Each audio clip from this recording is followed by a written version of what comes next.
Hello guys, good afternoon. So, it's 2:25 p.m. February 18, 2026. So, kahapon guys, Chinese New Year. And namasyal kami through sa Pampanga, nag-ikot-ikot doon. And kasama si Coach Kit, si Coach Liza, yung family namin. And we celebrate also birthday ni Tita Angel. So, ito yung setup ko. So, nandito ako sa setup ko ng trading. So, pag titignan nyo guys. So, ayun yung trading ko. Pag may kausap ako, minsan dito ako nanonood Netflix, naglalaro rin ako. Pero importante, nasa big screen yung chart. And I have notes guys. So, may mga notes tayo para din natin makalimutan. Kasi hindi naman tayo ganun din kagaling na tao. So, may mga times din tayo nakakalimut. Pero, dahil sinulat ko siya, madali ko na lang siya ma-remind. So, ganun talagang trader na always adaptive. So, maski magaling na tayo, maski marunong na tayo, o eksperyensado na tayo, we need to learn. So, ayun ang upgrade.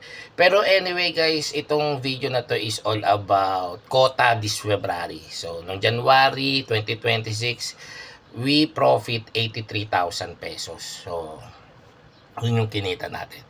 By this February, naabot na natin yung quota natin guys. And we earn more than 83,000 pesos. Pero hindi ko pa ito total lahat. By the end of the February, ilalabas ko yung kinita ko ng whole February kung magkano. So, abangan nyo yun. Pero anyway guys, itong tatlong trades na to, ito yung nagpakota sa akin. Iniwan ko lang siya nung Friday, Monday, nakalimutan ko. Then Tuesday, umalis kami.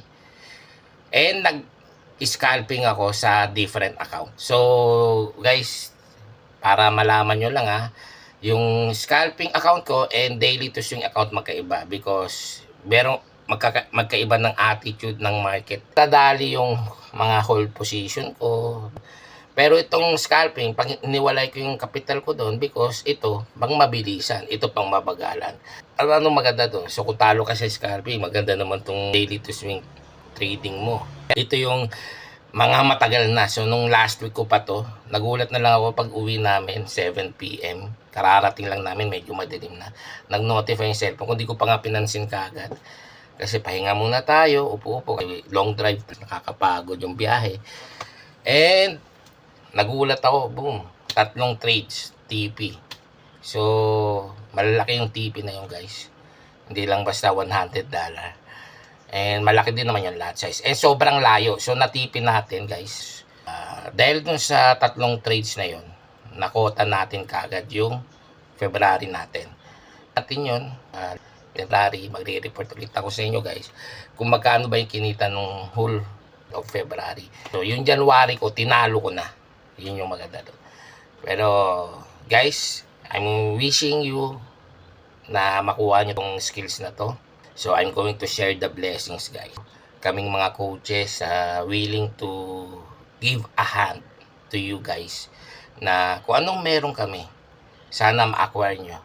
So, this month, guys, almost, baka 6 digits lang, hindi ko pa kino-compute. And I hope na malagpasan pa natin yung 6 digits. 18 pa lang naman ngayon Marami pang pwedeng mangyari. Sana makuha nyo itong skills na to. So, I'm going to advise you guys na don't stop learning. Always upgrading, accumulate experience. And, syempre, no one man island guys.